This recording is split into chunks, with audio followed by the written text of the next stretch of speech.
After having just visited the gemstone city Idar Oberstein, I wanted to reach out to someone who could tell us more about the art of faceting and who has been equally fascinated with the technique's history, which also in Hatton Garden has a long-standing tradition. To do so, I contacted Justin Prim. Since 2013, he has been cutting gemstones and has been publishing articles, and most recently even launched his new book, The Secret Teaching of Gemcutting.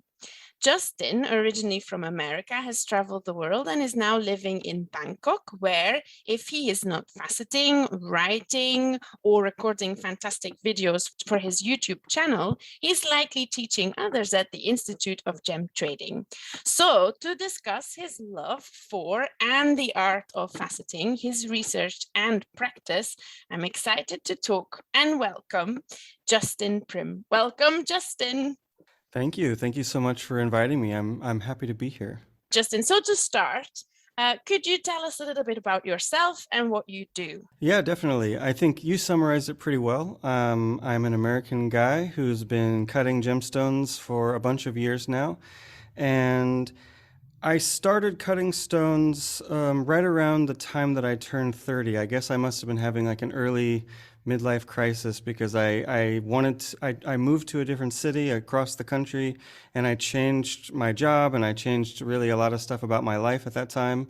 And I got into gemstone cutting really on accident. I stumbled into the gem trade when I moved to San Francisco, and I basically got hooked as soon as I saw a gem show, a trade show. I'd never seen one before. I'd never experienced the jewelry trade ever at all. And so when I stumbled into this world, I was really just, I didn't know what to make of it. I was a little bit curious and interested, and the artistic side of me very immediately kind of chimed in, and I had this little voice in my head like, how are they cutting these stones? How do they cut these tiny little things? They look so perfect. I discovered pretty quickly after that there was a gem cutting club, like a lapidary club in my neighborhood in San Francisco. So I joined it, and I guess the rest was history. I started cutting, I got really obsessed with that, and I started going almost every single day for a couple of years. And then eventually I got so into it that I decided that I was going to need to know more. I knew about cutting and polishing, but I didn't really know anything about gems yet. I had done some mining adventures with the club, and I had been to the Tucson show, and even I had come and visited Thailand and seen Chantaburi and Bangkok, which is like some major gem trading places, but I still didn't really have a foundation at all about gemology or what was the difference between different stones and stuff like that. So I decided that I was really going to make a big change and relocate to Thailand for school, and then kind of had my fingers crossed that I would be able to basically enter the gem trade professionally through some contacts that I made in Thailand. And luckily for me, it worked out exactly how I was dreaming. I came here for 6 months. I finished my schooling with GIA, and I got a mentor in the process of that. And then he basically enabled me to meet a whole bunch of people. And one of those people ended up being the director of AIGS. And I pitched her this idea for a gem cutting class, and she hired me. And yeah, it was amazing. It was like really a dream come true. And I never ever went home. I've been in Thailand ever since. That was, I guess, 5 years ago.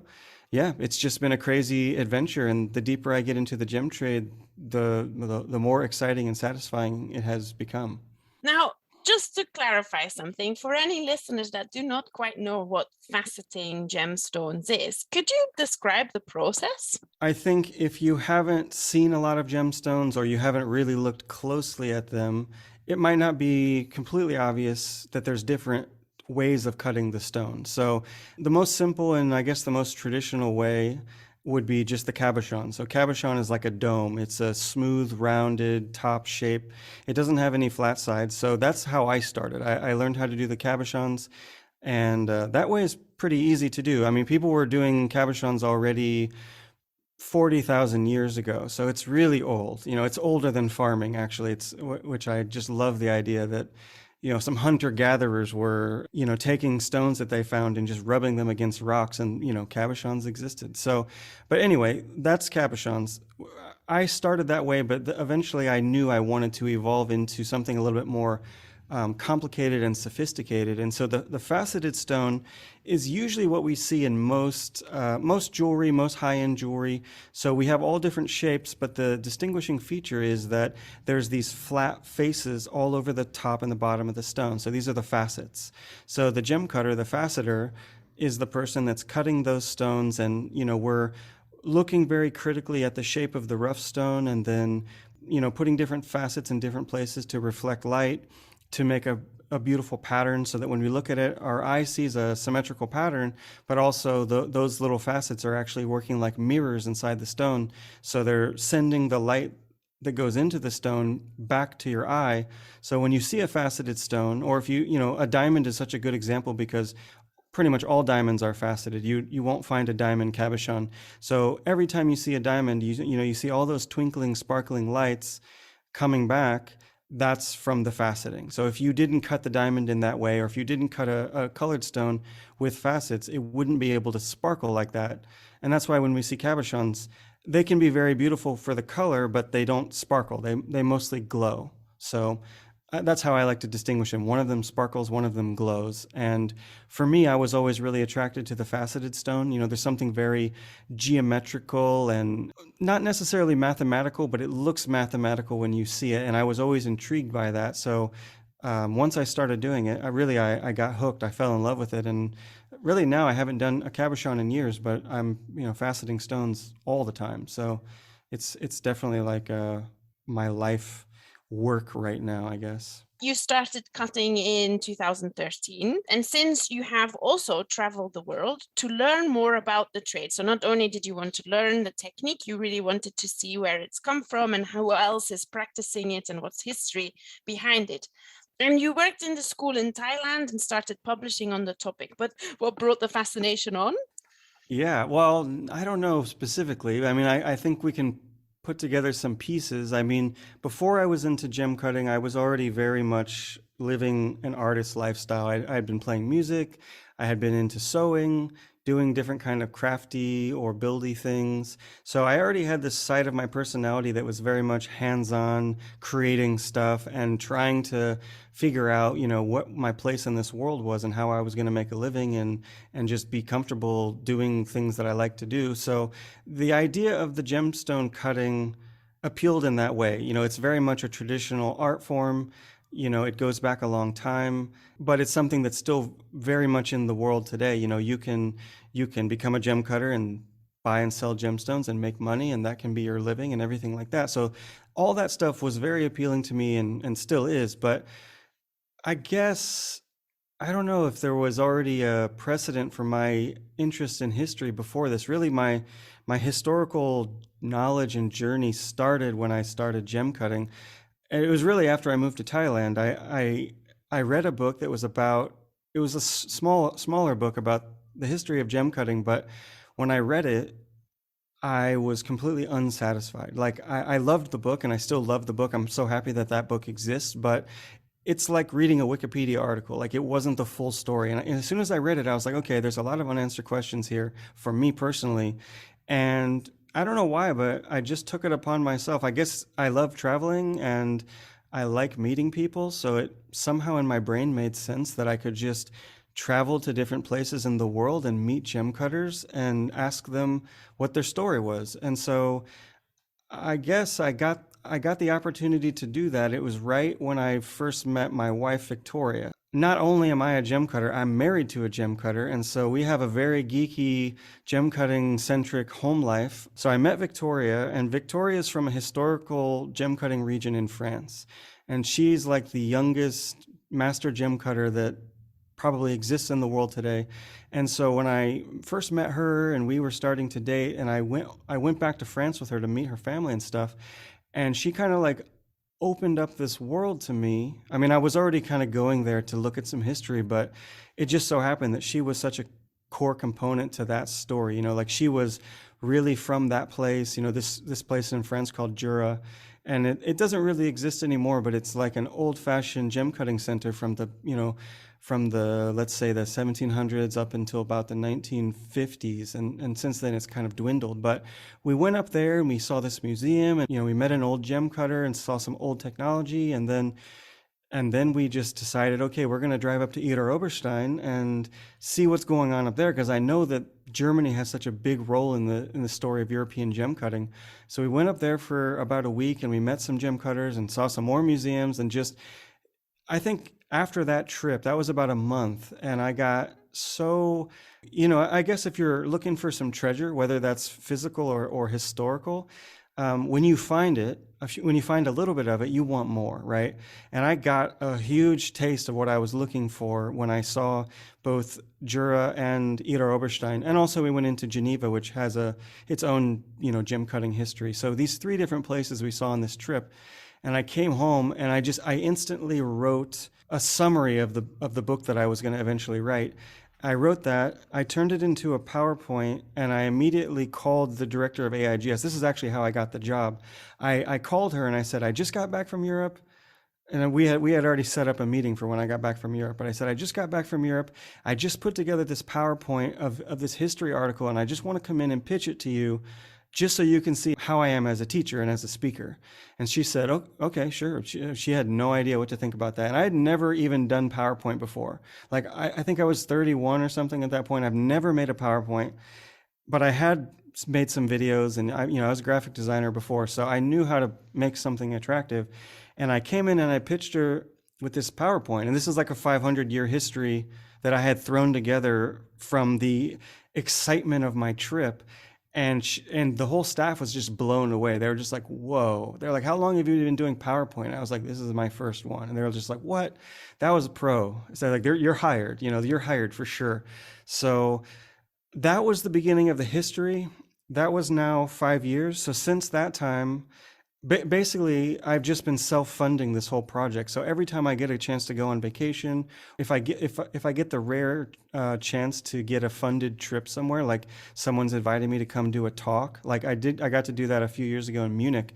So I was like, okay, I'm going to Munich for 4 days. They're paying for it, but if I stay an extra week, I can go to a bunch of other places, and I can go to Vienna, and I can go to a couple other places in Germany and around Germany that have more history that I wanted to see. So now anytime I'm in Europe, I'm just like, I have to go see every possible museum. And is there a train that I can take to get me to the next city that's not too expensive? And so, yeah, after 5 years, I have pretty much enough stuff that I've written this whole book. It's not out yet. It's in a rough draft form right now, but it's coming out sooner or later. I'm just not totally ready. I want to do a few more research trips, and COVID kind of stopped me, but I don't know. I guess I got hooked off that first taste, and I saw that there was really a lot of stuff to find. I mean, there's a lot of tradition out there, but I'm mostly focusing in Europe right now, but between France, England, the Czech Republic, Germany, Italy, I mean, it's huge, and there's still so much to go. I haven't even been to Italy yet since I've started this project, and I haven't been back to Germany, and there's so much history in Germany. So basically, as soon as COVID's over, as soon as I have all my plans right now finished, I'm like, okay, I have to get to Venice, I have to get back to Idar Oberstein, and I really want to go back to the Czech Republic, because they've got a really romantic story over there too that I got to document a couple years ago. So I'm just itching to get back to Europe. There's so much history there and of course Paris. Paris is the epicenter of the whole thing. So there's lots of stories in France. I have to get back there. So yeah, I don't know. I'm just addicted to the history, and I've gotten such positive feedback from people online and also people that have seen my talks, and everybody's just been so intrigued by it. Nobody knows this story. Even people who are gem cutters don't know their own stories pretty much, as far as I've seen. So when I, let's say, come to America and give a talk about American cutting, or if I come to the Czech Republic and give a talk about Czech cutting, people are just like, whoa, I didn't even know the story of my own country. And it's so interesting because all of it's so related with, the royal courts of Europe, the Industrial Revolution. And then if we go back to the Renaissance, I mean, it totally has to do with everything that was technologically happening in the Renaissance. So it's a really cool story that really ties into almost every important thing, historically speaking, in Western Europe, at least. Everything that's happened in the last 500 years, I can connect it to gem cutting, and it's awesome.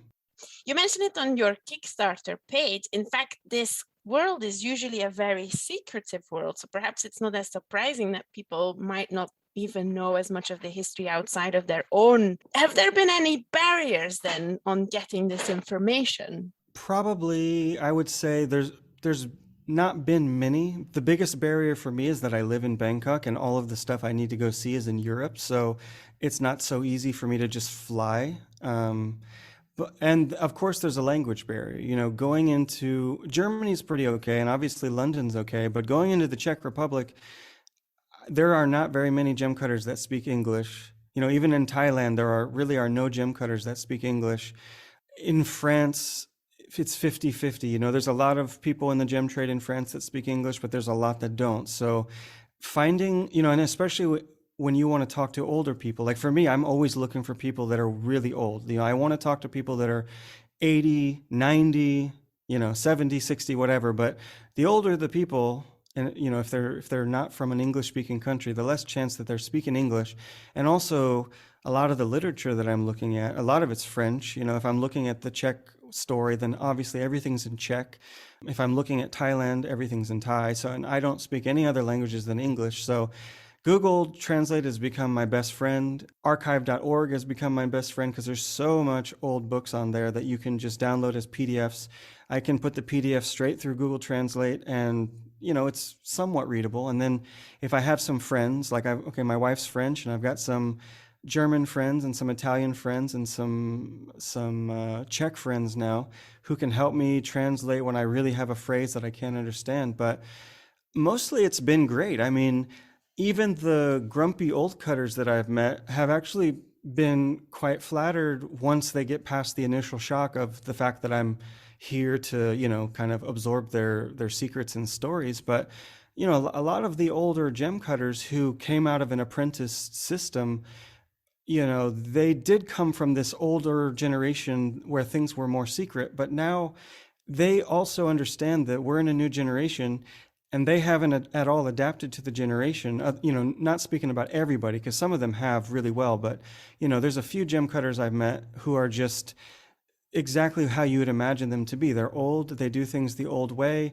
they don't do email, they don't do text, they don't have smartphones, and they don't have apprentices because the world has changed so much that the way that they became gem cutters, it just can't exist anymore. No one has 5 years, even in Thailand, no one has 5 years to give to an apprenticeship where you aren't even sure if you're going to make a good living after that. It's just people would rather work at the mall or go to college or do something else where they feel like they have more of an opportunity for changing their mind later. You know, if you do in a 5-year apprenticeship, you really shouldn't change your mind after that because you've invested too much time. So a lot of them have been maybe a little bit abrasive in the beginning, but once I've sort of presented my intentions to them, they've all completely warmed up to me. And I've had such incredible experiences with some of these older cutters. And the ones that I've gotten to spend extended periods of time with, we've become really good friends. And some of them even now, the ones that do text, I sometimes text them every month or even every week. You know, I feel like some of these guys have become my long distance mentors, but you know, I was a little worried about that. And I do wonder in some places like Idar Oberstein, where there's still such a thriving community and there are apprentices, I don't know if they really want me to come in and get all of their secret stuff, but I won't push them. You know, I'll just accept what they give me and I'll document what I can document and you know, the rest will be for the future if it's still there. But most of the time, I think everyone realizes that what I'm doing is quite important because most of the people that I meet are the last generation. You know, there's no more gem cutters. There's no more new gem cutters in Switzerland. There's almost no more new gem cutters in London. There's barely any new gem cutters in France.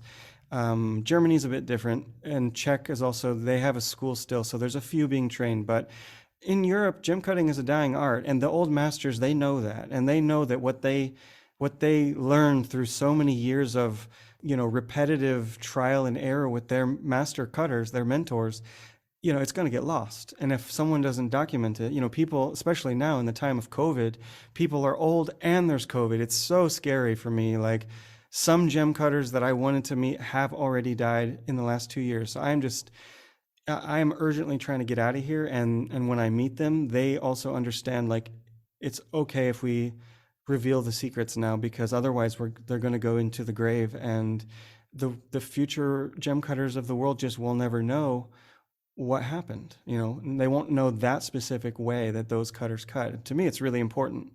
So yeah, I would say the barriers are quite minimal, mostly financial, I guess, just to get around everywhere, but not a big deal for me. I'm totally dedicated, and I'm happy to spend my own money to do it if that's what it takes. Now, thinking of those research travels, what have been some really main takeaways or highlights? What's been sort of the most surprising and interesting? I guess the two favorites so far have been the Czech Republic and London. The London story was actually quite good because I didn't know there were still traditional gem cutters in London. And this goes all the way back to that first trip that I made when I had first met my wife, and we were in Switzerland. So we were in Switzerland and we got to go to this conference in Zermatt, and I got to meet a bunch of people in the European trade that I hadn't met. And there was a guy named Ed who was working for GIA in London at that time, and he told me, "Oh, you know, you have to go see these two old cutters. They're cutting with these hand crank machines. They're in Hatton Garden somewhere. I don't know how to get a hold of them." But he sort of planted this idea in my mind that there were these two old cutters with these hand crank machines. And this was right at the beginning of my history trip, so I hadn't really understood the context of this whole thing yet. But a couple years went by, and I finally was able to find these two guys. I got their phone number. I called them long distance from Thailand and said, "Hey, I'm coming to London in a couple of weeks. Can I come and see you?" And they said, "Yeah, sure. We have no idea who you are, but sure, you can come." So I went up there, and I was so excited to see these guys. They're both mid 70s. They apprenticed in the 1970s. They're just up in this almost like a forgotten attic of Hatton Garden with their hand crank machines, just quietly cutting away, listening to the BBC, and cutting the world's most expensive and greatest stones. Some people know they're there, but most people don't. Most people in London don't even know they're there. And as soon as I got home, I saw them only for like an hour. I saw them for an hour. I was so incredibly excited to meet these guys. I went home back to Bangkok. It was Christmas. And I immediately was like, I have to get back to London as soon as possible. Like, can I possibly go in a month? No, I couldn't do that. But I looked online. I was like, surely I can get some kind of a research grant to go back for an extended period and document what these guys are doing, because they are literally the last people in all of England doing this thing that nobody even knows about anymore. Like, nobody remembers how to do it. Nobody even knows about these machines, these hand crank old jam peg machines. So I stumbled upon this research grant from the Society of Antiquaries of London, and I just basically filled it out that same day. I asked a couple of people in the gem trade, can you be my reference sponsor for this? And I sent it in, and it was like 3 days before the deadline. Like, totally lucky that I found it right at that moment, because there was only like a couple days left before I could have even sent it in. And about 5 months later, I get an email from them. I got the research grant. And the whole idea of the grant was that I can go to London for 2 or 3 months and basically do a documentary apprenticeship with these guys and not have to worry about, paying for my hotel and paying for my rent at home and everything like that. So they gave me some money to go out there, and I got to do it right before COVID hit. Like the summer before COVID, I was in London for 2 months. I spent 2 days a week with these guys with my video camera, just interviewing them, documenting them, videoing everything they're doing. And then all the rest of the days, I was in the British Museum. I was meeting with museum curators. I was in all of the museums. And I was able to put together enough stuff to where I was able to write like a 500-year history of the history of London gem cutting. And these guys were like the pinnacle of my story, because the company that they work for, which is called the Chas Matthews Company, it's been going on for 125 years. So they're like the oldest gem cutting company in England, and they're the oldest gem cutters, almost in England, but definitely using the oldest technology. So it was so amazing to just spend time with these guys. And then later I discovered that there was actually a third cutter in Ipswich who was even older than those guys, also using the hand crank machine, and he had a whole team of younger people that he had trained. So because of that, I was able to stumble into this world of, antique British gem cutting, and it's just so, to me, it's so romantic. It's like, Victorian England, and then, like 1920s. You're thinking like Pinky Blinders and stuff. Like, it's just that period of time. Gem A is just forming. And World War I, World War II, all this technology is changing, and these guys are just there through all of it, and until today, they're still there. Everything's changed, of course. Everything, even in Hatton Garden, has changed hugely since then, but they never moved. They switched from one address to the other, but they never left the high street of Hatton Garden, and they're still there. 125 years later, someone's still there. So cool and so romantic to me. So I was really grateful to get that research grant and to be able to spend so much time. I mean, I almost think I'll never get to do something like that again, because 2 months is such a long time to indulge in the research of one place. But who knows? Yeah, that was a really good trip. And then, the Czech story was similar. I got to go out there for a couple of weeks and met so many nice people. I mean, the Czech story is amazing because it goes all the way back to the 1600s. Rudolph II, and kind of the tail end of the Renaissance, and this new technology that comes in and really revolutionizes gem cutting in all of Europe. Germany got technology from the Czechs. Not the JAMPEG, but the sort of the quadrant handpiece that everyone was using before the JAMPEG in London and in Paris, and even in Sri Lanka, all came from the Czech Republic, pretty much from Prague. So it was great to go to Prague for a week and then go up to the mining towns of Turnov for a week. The Czech Republic is such a magical place to me, and even the fact that I don't speak Czech and lots of people don't speak English, I had no problems hanging out there and just, again, meeting some incredible gem cutters, and everyone was so nice. And I was also able to tell a really good story and write a really good article about the history of Czech cutting. So yeah, really every place I get to go it's such a treat, to meet passionate people and express my own passion with them, and then come home and get to write about it. It's just so lucky. So yeah, those have been the highlights. You mentioned that the academy was referenced. So the article that I did, it ended up being so long that we had to do it in 2 parts. So when you hear the podcast, already part 1 of the article is already out. So if you look in the last issue of the Journal of Gemology, I guess it's maybe the winter issue. It's the one that just came out a few weeks ago. Part 1 of the story's in there. So that goes up to about 1800. Part 2 of the story is coming in the next issue of the Journal of Gemology, which should be out in the spring. And that's kind of the modern story. So 1800s up until today. And so as I got into the modern story, coming into the 20s, 30s, 40s and on, I'm starting to learn about what's going on in Hatton Garden later, once, post World War II and all that. And so what I've discovered was that there are tons of other gem cutters in London, and one of them is a place called Holt's Lapidary. And so Holt's started out as just a gem dealer. They weren't a cutting company.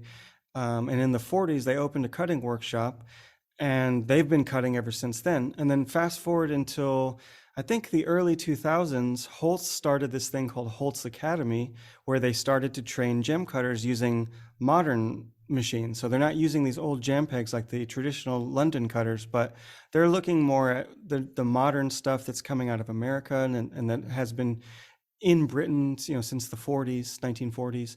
So as far as I know, Holt's Lapidary eventually evolved into the British Academy of Jewelry. So I do definitely mention the BAJ in the article, and I was definitely looking at your guys' website a bunch while I was doing my research, just to get my facts straight and to get all my dates accurate and stuff. So that was really helpful. So thanks to you guys for having such a nice timeline and well-documented history on there, because that for someone like me, that stuff actually comes in handy a lot.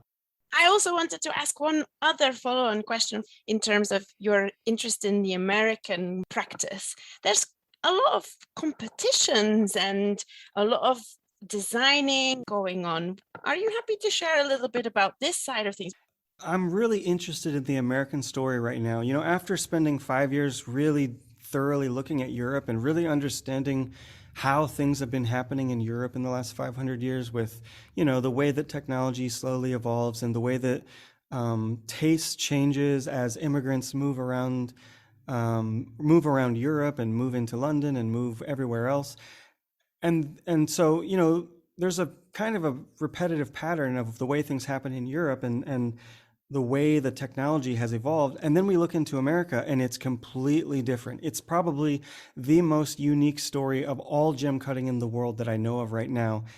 And it's kind of, I don't know, it's not really surprising because if you think about the history of America, it's kind of like it's a rebellious thing. Like, okay, we're gonna be a colony, but then we're gonna rebel from the colony and we're gonna break off into our own country. And I kind of see it as like there's a deep root of rebellion in American culture. And when we look at the story of gem cutting in America, it's kind of the same. Like the stories happening around the 1920s and 30s, the beginning of the story. There's a few European gem cutters in America, and they're pretty much doing the same things that were happening in Europe, keeping everything very secret and private and not really telling anybody anything. And then you have this new movement of interested people, laymen, that want to learn how to cut stones. The same thing happened in England a little bit earlier, but it never got as big as it did in America. So 1930s, we see a bunch of kind of like engineer type people who are hands-on technical people that are starting to build their own machines, and they're looking at gemstones from the final view. They have a faceted stone that has arrived from Europe, and they're kind of like me, some years ago, looking at that stone being like, how do they cut these crazy intricate patterns, And they're going around asking the European cutters, the immigrant cutters in New York and LA and wherever else they are. And of course, nobody wants to tell them anything. Like, it's too complicated. You need to do 5 years apprenticeship before you can understand. Don't worry about it. That's our job. You don't have to worry about it. It's this kind of a story.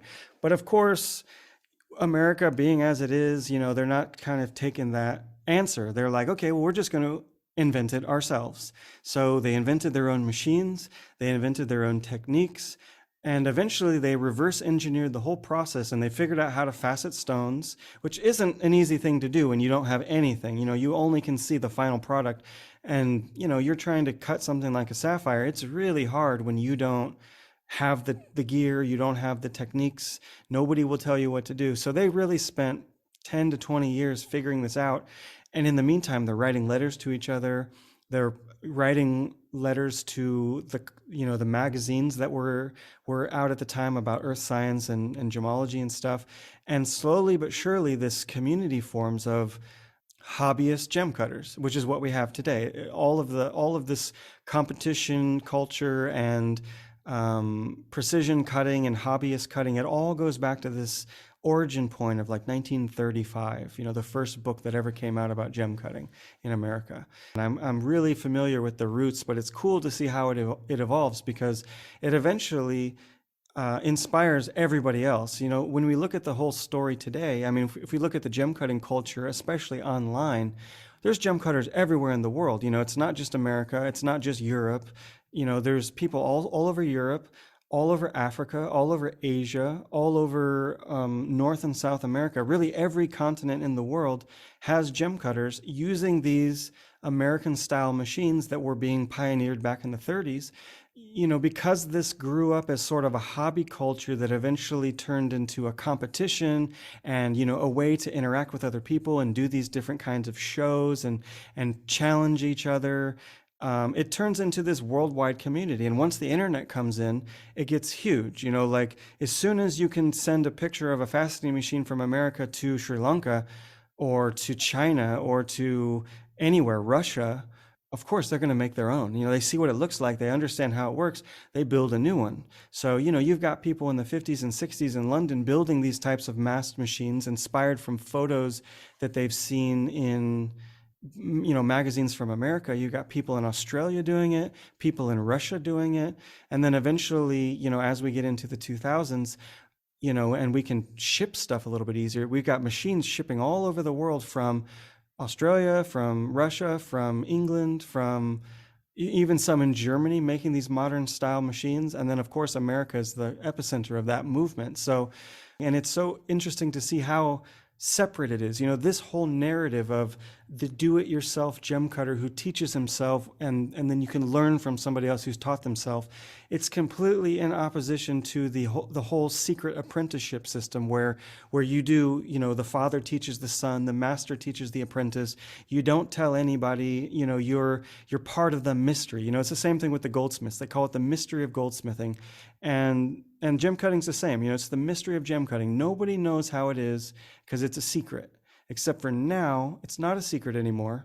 And so, you know, when I'm doing this historical stuff that we were just talking about, I definitely see myself in that lineage. You know, even though I don't necessarily cut in the American way, and I don't live in America, and I don't really operate the same as other American cutters, my intention to, you know, spread the knowledge and spread the secrets out as much as I can is very much in alignment with what those original cutters in 1935 were doing when they wrote that first book. You know, I'm looking at that book now and I'm just like, you started it, but I'm finishing it, or at least I'm continuing it, because of course the story goes on. But, and I love the fact that as that concept has spread around the world, you know, and we do find competitions in Russia and in Australia and in England and in other places. Even now, Thailand just did one.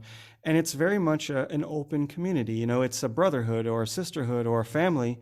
And it's not really about the secrets anymore. And it's not necessarily about keeping private information away from your competitor. I mean, some people still do, and there's still some secrets out there, but most of the time people want to help each other, and I really think that's so cool, and I want to be part of that too. So all the efforts that I've been doing on YouTube and with my articles and now even with the book have been in that spirit. You know, try to get the good, real, useful information and then put it out there for people.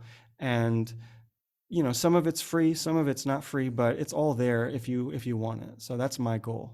About the book, you decided to put it on Kickstarter, and I wanted to ask you why you decided to go down this road, self-publishing it and getting a campaign started on Kickstarter. And would you recommend fundraising like this to anyone else? Yeah, the Kickstarter was so much fun. I mean, I know that some people don't have good experiences on Kickstarter and not every Kickstarter meets its goal, but we were so lucky with ours.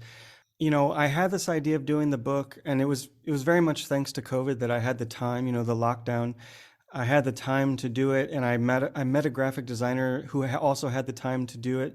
So we spent like 6 months working on this project, and I had already spent the year before that writing some new classes for distance learning. So I had all this stuff in my mind about, you know, kind of advanced topics around gem cutting, and also wanting to share some of these classic diagrams that I had become so familiar with working here in Bangkok and seeing the real, you know, the real commercial side of the cutting industry. And so I had this idea to do the book, and we thought, okay, well, how are we going to be able to make something that's good quality and pay for it? And Kickstarter made a lot of sense to me. You know, I've had a bunch of friends that have done Kickstarters. I've never really done a Kickstarter like this before where I actually have something to sell. But I thought, okay, this is a good model. I'm going to try it. And you know, we crunched numbers for weeks to try and figure out, okay, this is how much the book's going to cost.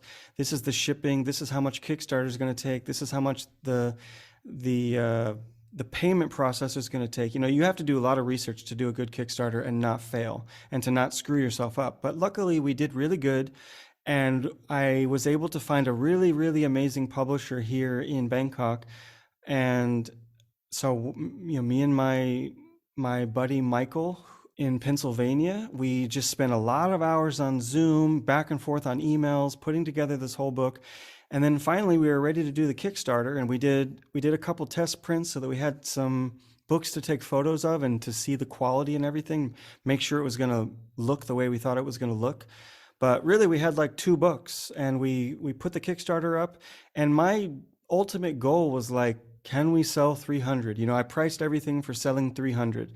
And we sold 300 in like, I don't know, a week or something. And I had made a month-long Kickstarter.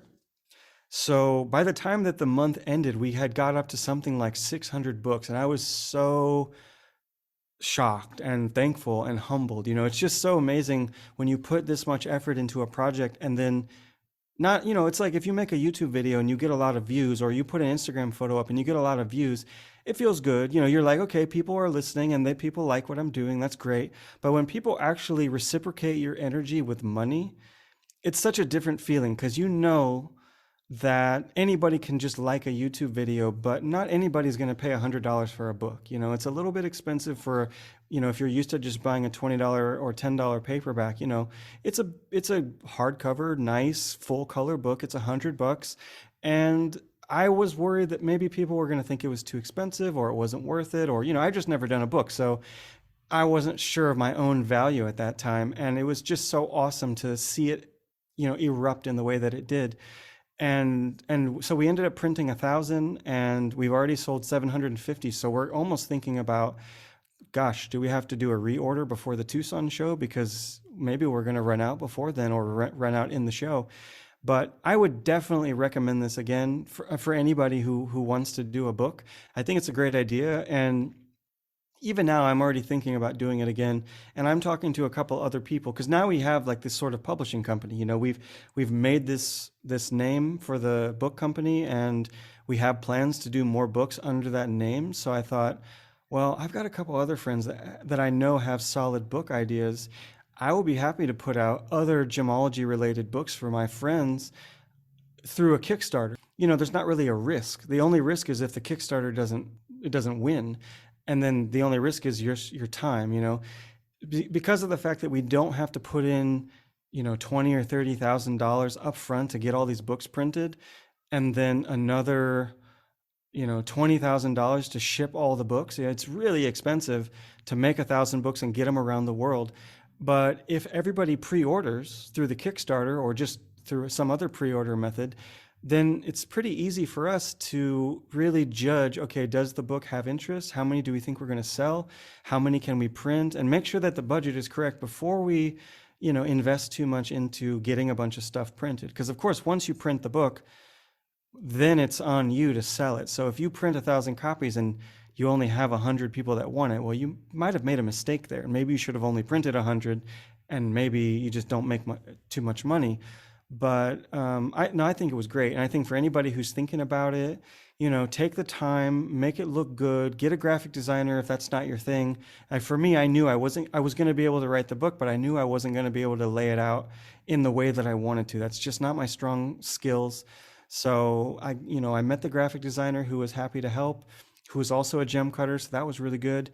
And then I got like 5 really close friends who are all either gemologists or gem cutters, in different parts of the world, to proofread it about a bazillion times. We were proofreading for like 2 months. Even till the day we sent it to the printer, we were still making some small changes. But I think it worked. In the end, I've only found one spelling mistake in the whole book, and it's just an S missing off one word. So we did a really good job to not, after all this work, you don't want people to get your book in the mail and then be like, oh, the paper is really bad, or there's a bunch of spelling mistakes, or the colors are so bad. You want it to be beautiful.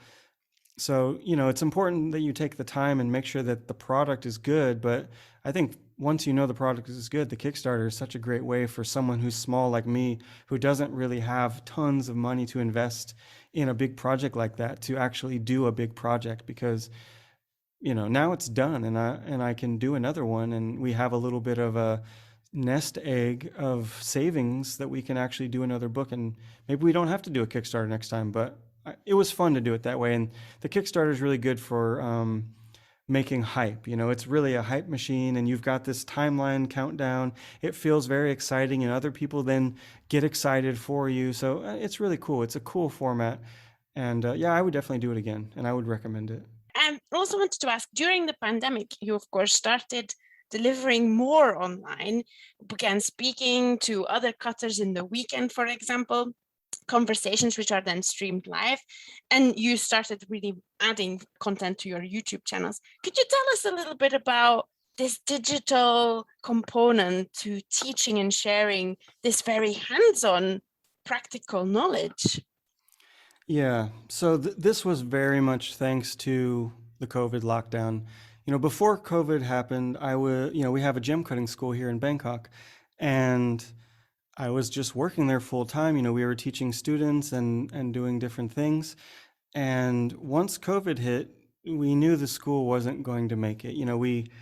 We Bangkok locked down immediately. Thailand was closed for a year. No one could come. So we knew that we weren't going to have any classes. I knew that I wasn't going to go to work anymore. And so I thought, okay, we can we teach gem cutting online? I'm not totally sure. And immediately people started doing webinars. Like within a week or two, Rui did the first webinar, and then a couple other people did webinars. And I was instantly attracted to this idea. I was like, okay, I'm definitely jumping into the webinar game.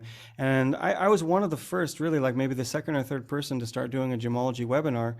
And I started to just talk to different people that I knew as without really a format. But once the first year had ended and we'd done some cool ones, I knew I was going to talk about gem cutting because that's my thing.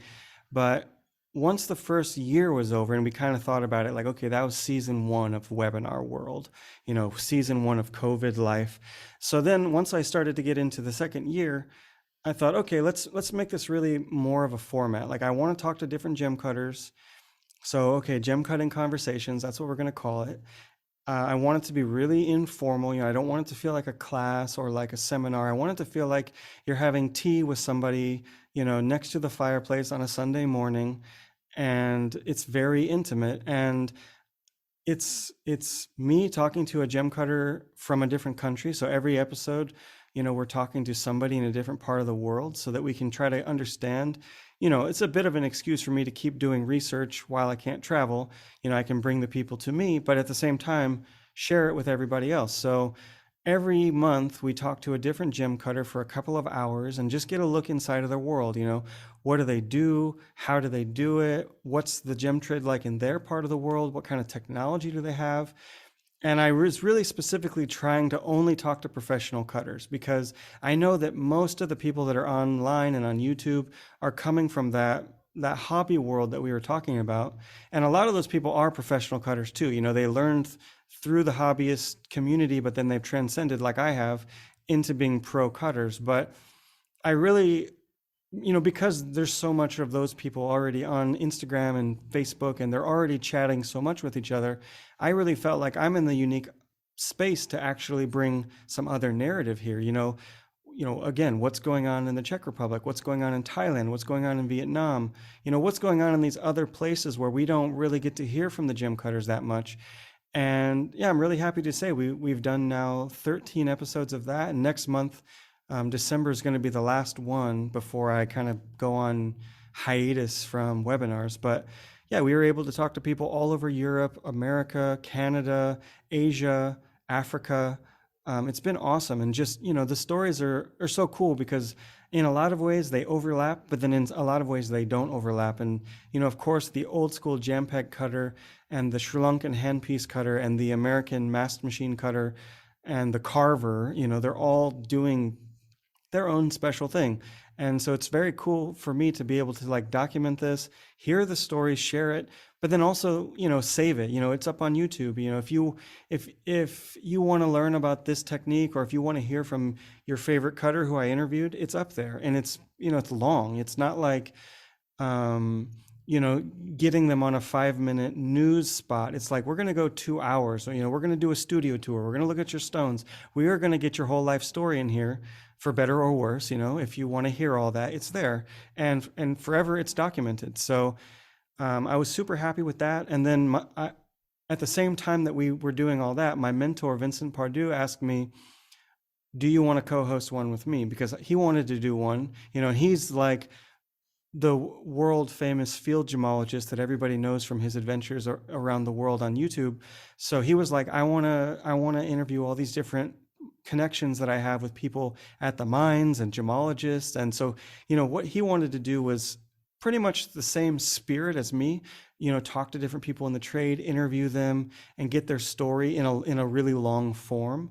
But he was really on the mining and gemology side, and my personal show is on the gem cutting side. So between the two shows, we've got, I don't know, we must have 100 hours of interviews now, and some really big names. I mean, we, especially with the show with Vincent, we talked to a lot of really famous people and a lot of really people that you would never talk to, people who are miners in Africa and people who are miners in Thailand and in Vietnam, and heat treating people, and just people who never go on YouTube and never post stuff online and don't write articles. And we got to talk to some big names and also some really special quiet names and get some really unique backstories behind the trade. So I love all those webinars, and it was so much fun.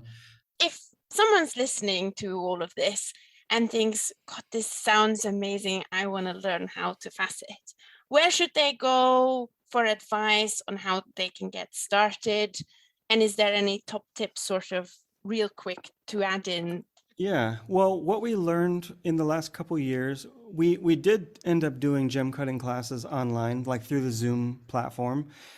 It's possible, but it's very tricky because for me, at least as the teacher, if I can't see the student's stone in person, it's very hard to tell them what's going on. The gem cutting is such a subtle experience. Tiny, tiny, tiny little changes in your machinery and what you're doing can make really big differences in the stone. And if you're a beginner, those differences are usually bad. You're making mistakes and you're not really sure why. So what I learned quickly was we can only do very basic training over Zoom because just the webcam quality isn't good enough. But what I started to think about since then, well, two things. One of them was YouTube videos. And of course, I've gotten so obsessed with making videos in the last couple of years because I've had so much free time. So I think for anybody who's new to gem cutting, YouTube is such a great place. Not just my channel, but there's like 5 really good channels where people are showing gem cutting, showing the process, talking about different aspects of it. My personal avenue is coming as somebody in Bangkok who's really deeply part of the gem trade here, and who works with cutting factories and also has a school and teaches cutting. I have a interesting perspective on all of it. So I have a ton of videos really aimed towards new people, or even like people who are in the trade that don't know about cutting. Like if you're a jeweler or a jewelry designer or a gem trader and you don't really know about cutting, I try to give a bunch of background info and reference material and historical context so that you can learn a bit about cutting without, you don't have to learn to cut to learn why cutting is good or what cutting is good or how you can make a stone better or whatever. So I would say that for the beginner, definitely check out my channel and some of the other channels that I have links to on my YouTube. And then, of course, we have this new book, The Secret Teachings of Gemcutting, that was very much aimed towards not just beginners, but there's a lot for beginners there. And there's a lot for advanced cutters too, because there's so much gemology in there that a lot of gem cutters don't know. There's a lot of designs, but then there's this whole section on basically gemology for gem cutters. What do you need? If you're not a gemologist, what do you need to know about, these special angles and the differences between different gem materials? You can't cut a sapphire in a quartz with the same angles. The physical properties of the stone just won't allow it. So you have to understand what's the difference between some of these different stones, and why do we need different cuts and angles and even polishing techniques for them. And so I try to cover a lot of that stuff on YouTube. But what I've also grown into after doing these Zoom classes and some other distance learning courses was I really realized that there's a whole market of people that want to learn about gem cutting, but they're not able to necessarily come out here to Bangkok and do our school, or they're maybe not able to go anywhere because they have, families and jobs and everything like that. So what I'm working on now, and I'm hoping to launch this next month or in January before the Tucson show, is it's like a brand new online school. So this is something totally new, and it's different from what we were doing before. Instead of doing it live with Zoom, which is a bit, time intensive for me to always have to do webinars in strange hours because I'm in the wrong time zone for everybody else. I'm working right now with a couple of people where we're doing a bunch of classes on a new project that's going to be called Faceting Apprentice. So facetingapprentice.com, you're going to find starting in January. Basically, it's like a digital apprenticeship. I'm really looking at, all the stuff we've been talking about so far, looking at how all those European cutters and the American cutters, how do they pass the information down through their lineages and through their clubs and between the cutting community members. And I'm looking at all of that and thinking about, okay, now we're living in a post-COVID world. You know, there are such thing as webinars. The importance of the internet has magnified even more than we thought that it could, because everybody was stuck at home for 2 years. So Zoom calls are normal now, webinars are normal, online classes are normal, and videos, and of course YouTube style stuff is really normal. So why not take everything that we've ever done before and more and put it into video courses, so that anybody who wants to learn gem cutting at home, if they get all the gear, which I have, and I of course have videos about what do you need and how to set up your studio, but then once you have it all set up, you can do the whole course from the basic steps to the most advanced steps at home in your own time, in a reasonable budget, and go from start to finish, from beginner to advanced, and take as much time as you need, whether that means 6 months or 6 years, it's up to you. There's going to be some kind of live component to the school where you're doing the video course, but then there's like a catch up, like, oh, I couldn't figure this thing out that you were doing.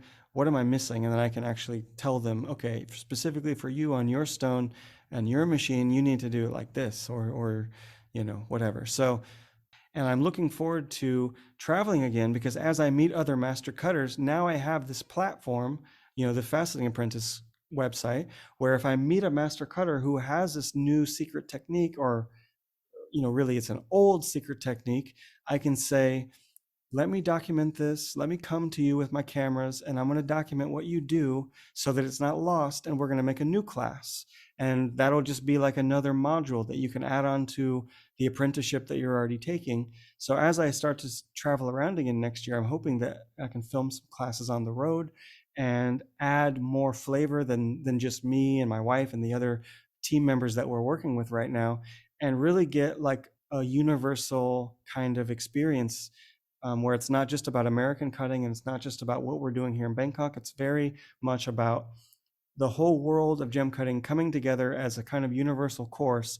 And as time goes on, the class just gets bigger and bigger and more advanced and sophisticated, until, you know, hopefully like in 10 years, it's like everything that could be, from cabochons to cutting to carving to whatever else we discover out there on the road, we can just put it all back into the course, and people who are subscribing to it can just keep on going, not forever, but, you know, as long as they want to, and there'll always be more to come. So that's my dream. I don't know if it will really play out like that, but I hope so. You've already mentioned a couple of things that lie ahead for you in the future, Justin. Is there anything else that we should be keeping an eye out for, or can get excited about, that's coming up? Definitely. So for us, like I said, we've been stuck here for 2 years. We are just dying to get out of Thailand and see what else is going on. So we've planned a really fun trip for ourselves next year, starting in January. So my wife and I, with our dog, are going to just travel all over the world for a year. And so starting with the Tucson show, and then going into Europe for a couple of months, France, the UK, Switzerland, and then Canada, and then back to America for 6 months. We're going to be traveling all over, making a documentary and also teaching some gem cutting classes along the way. But so my big goal for next year is I really want to do this documentary about the history of American cutting, which is going to be both a book and like a proper documentary video that will, I don't know, probably go up on YouTube or somewhere in a couple of years.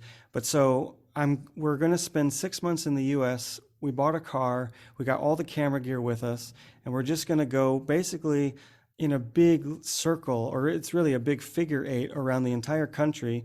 We're going to go through all of the old faceting clubs, all of the major gem cuttings places, all of the museums, and really just dig up all of this old history, interview all of the old cutters, the famous cutters, the infamous cutters, and everybody else that we can get to sit down in front of our camera.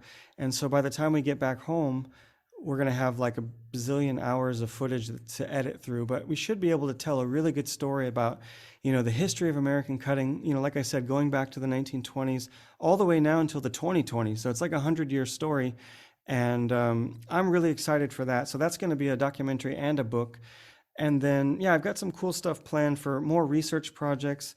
I've got a research project in the UK coming up with this master cutter in Ipswich that we're going to do, which is all about fusing flaws. I met this guy, as I said, when I was researching the London history. I met this old master cutter in Ipswich, and he showed me something I've never seen before. You know, speaking about secrets, I was blown away because it's rare that I see something now that I haven't seen before. And he showed me this technique where he can close flaws in emeralds and in rubies and stuff too, but it was really about emeralds. So I'm going back with microscopes and cameras and all this other stuff to document his technique. And that's definitely going to be one of these upcoming classes and probably an article in a magazine as well. So I really want to see, what is this all about? Fusing flaws. It sounds so crazy. It sounds impossible actually, but he showed it to me and it's real. And so now we just have to really put it on camera and show the world, like, this is a lost technique. Here's what it is. And we're going to teach people how to do it. He's totally gung-ho on letting me learn it on my machine so that I can figure out how to teach it to other people. And he's very happy to let me come in and just reveal his secret. And he's the only person I've ever met that knows how to do this. So I'm just like, I can't believe this. So that's going to be cool. We got, yeah, more books coming. You know, this book was such a success. We're already working on the second volume with more designs and more secrets and everything else. Again, the Faceting Apprentice website, and then, yeah, the Tucson show. I'm happy to come and say hi to everybody, and then, you know, after that, who knows, more traveling. I definitely have some places in my heart that are calling to me: Australia, Venice, you know, back to Germany, as I was saying. So who knows? We know what's going to happen next year. The year after that, hypothetically, we'll come back to Bangkok, but maybe we won't. So I don't know. Maybe we'll stick on the road, and, you know, our dog's going to be with us, so we're not going to be missing too much. Maybe we'll be missing our studio, but hopefully we'll see so many new friends and old friends along the way that we won't even feel like we're missing anything. Plus, our family is out there somewhere too that we got to go see. So should be pretty cool. Gemstones have fascinated human beings for centuries, and a lot of jewelers work with them for the creation of their designs. But the creation of a gemstone in itself can also be an art, and this practice has, as Justin mentioned, a really long-standing tradition, which often is not as visible to outsiders. For sharing his fascinating life story to date and leading the way in uncovering the secret world so this technique and its masters can be celebrated, I would like to thank you wholeheartedly, Justin.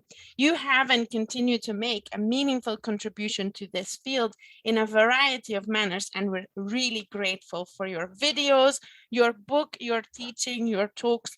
Thanks so much for also joining me for this conversation. Well, thanks for having me once again. It's been a pleasure, and I'm looking forward to continuing the conversation in real life. So next month, I'll be taking a little break from recording a podcast for the holidays, but in January, I'll be joined by another guest. So watch this space to find out who it is. But for now, this was Sophie Boons for the BAJ podcast, The Art of Faceting with Justin Prim. Thank you for listening and have a wonderful day.